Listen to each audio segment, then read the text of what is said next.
السلام عليكم ورحمة الله. اليوم هاخدكم معايا. أنا هعمل الفرتلايزر للسماد الطبيعي للشتول دي. أنا معظمها زارعة طماطم وفلفلية وخيار وشوية حاجات تانية. أنا عادة بعمل سماد مرتين في الشهر. هنا دي مكتوب عليها مرة في الشهر، لكن الربيع ده كان عندنا أمطار كتيرة فبعمل سماد مرتين في الشهر. فهنا معظم الشتول ده أنا ملاحظة إنه فيها مشكلة بتاعت nutrition. عايزة fertilizer. فيها شوية مشاكل. دي هنا شكلها بتاعت الحشرة بتاعت الأنفاق. عاملة أنفاق هنا. عادة ممكن أحيانا الزول بس ممكن أضغطها بتموت الحشرة جوا. ما هعمل لها رش لأنه هخليها شوية، يعني ما فيها مشاكل خلاص. فيها شوية جدود غالبا معناها في حشرة هنا somewhere، لكن على العموم يعني شكلها overall كويس. لكن معظم الأوراق الظاهر فيه مشكلة بتاعت nutrition في الأوراق.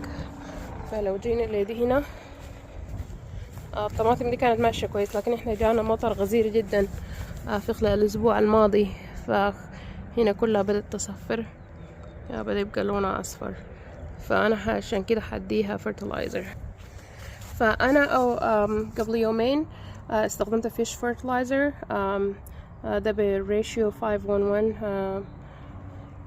فده water soluble بيتحلى في الموية. عادة بستخدم ده وبكب حوالي 2 tablespoon. I think ده جالونين، وبوزعه على الشتول.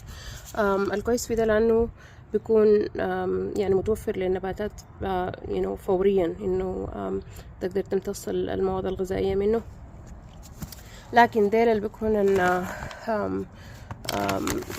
يعني granular، الأنواع دي بتاخد وقت عشان تنزل في التربة، وبعدك النباتات تقدر تستخلص منها المواد الغذائية. فعشان كده أنا بستخدم ده برضو بالإضافة لديل الاثنين. فأنا ده عملته قبل يومين. بس حاليا أنا بس أوزع الفرتلايزر ديل. ده بون ميل اللي هو العظام، معمول من العظام، وبده بساعد للفلاورينج، لأنه يزهر ويسمر للنباتات. and this has a good nitrogen and a good NPK ratio 5:3. الاسم Plantone all purpose plant food. عادة هنا مكتوب بورقة يعني recommendation إنه تستخدم كم، لكن أنا عادة لكل نبتة بستخدم حوالي نص كوباية. this is half a cup من ده. وبعدك بستخدم للبون ميل حوالي 1 tablespoon لكل نبتة. بس usually come بزيح ده شوية كده. ده من التسميد الماضي. I just sprinkle it حولها بلخبطه معاها مع التربة شوية كده. وبعد ذاك بضيف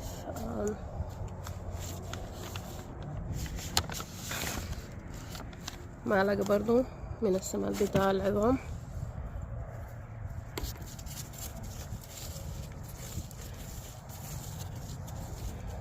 and then بستمر في نفس كل الباقيات.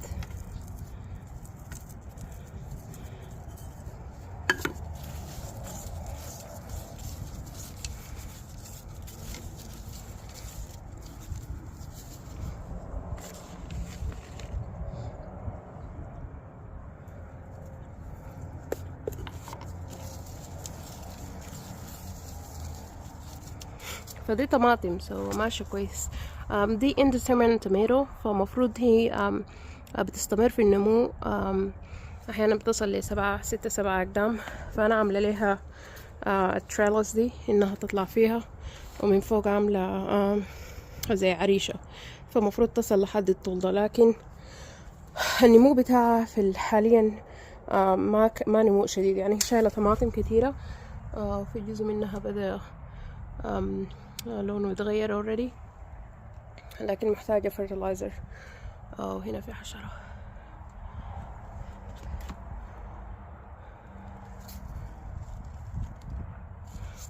طارت. I think that was a cucumber beetle which is not good. فأنا بس هستمر في التسميد باقي النباتات.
فأنا هنا السور ده عملته عشان كان في أرانب، محتاج شوية تصليح لازم أصلحه.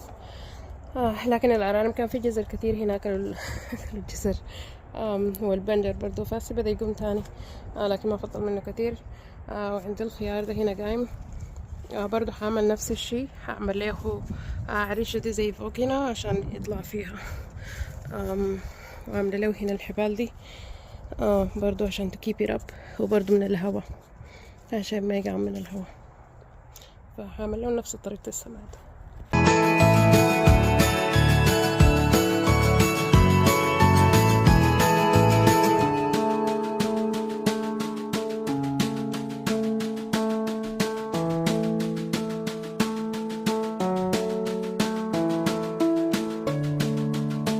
انا خلصت السماد، عملت السماد لكل الشتول. انا هنا عندي شطة، دي شطة، وزارع هنا برضو شطة دي برضو شطة، باكل شطة كثير. ودي هالبينو بيبرز، ده المشات كويس. ان شاء الله hopefully بعد السماد ده ما حيكون عندنا مطر غالبا خلال الاسبوع الجاي ده.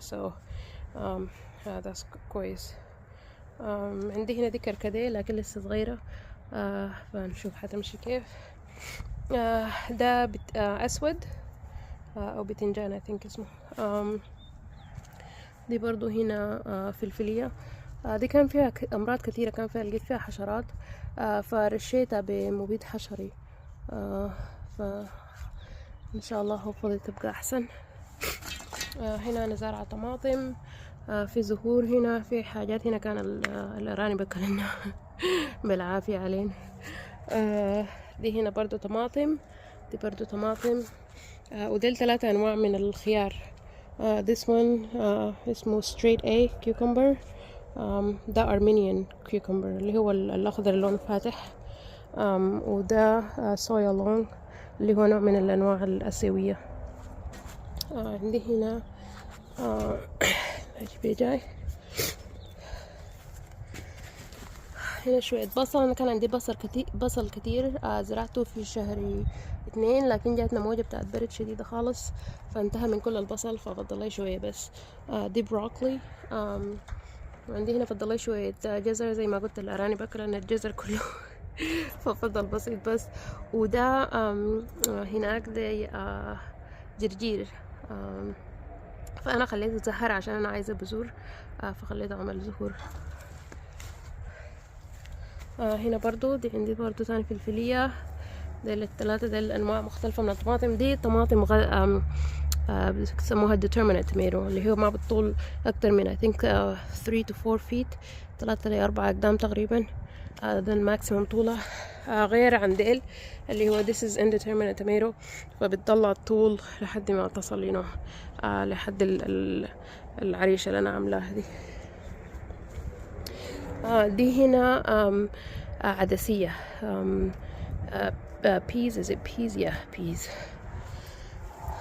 دي برضو فلفلية، دي اللي أنا زرعتهم ما طولوا خالص. دي نوع آسيوي تاي بيبر، برضو حارة، شطة حارة. طماطم لكن شكلها ما كويس، بس بعد اديتها السمادة ان شاء الله هخلي عيني عليها ونشوف اللي بيحصل شنو. دي فلفلية كانت عاملة فلفلية واحدة، المفروض كان اشيلها عشان تكبر اكتر لكن طبيعي تخليتها فشكلها ما شكلها فيها شوية مشاكل. نشوف ان شاء الله هيحصل شنو في الاسبوع الجاي. دي شطة تاني، برضو تاني شطة طماطم ودي بتنجان، وعندي هنا ديل الاتنين خيار. هنا أنا زارعة sweet potato، نحن في السودان بنسميه بامبي، مزروع هنا. and then هنا عندي شجرتين figs. this one is called beer black. كانت شايلة كتير لكن بعد جاتنا موجة بتاع البرد شديد، كان نزلت كل الفيجز اللي كان فيها التين، بس فضلوا الاثنين لكن عموما نموها ماشي كويس. this one is cherry tomato، بنشوف ان شاء الله. كان لونها اخضر خالص بس صفرت، فان شاء الله بشوف بعد السماد ده نشوف كيف. هنا حتى الزهور دي هنا نشفت يا ما عملت didn't fertilize. دي تاني شجرة بتاعت فيجز أصغر. عندي هنا عباد شمس، برضو كان أصابتهم حشرة، فرشيتهم بمبيد أمس. إن شاء الله شوف هيمشوا كيف.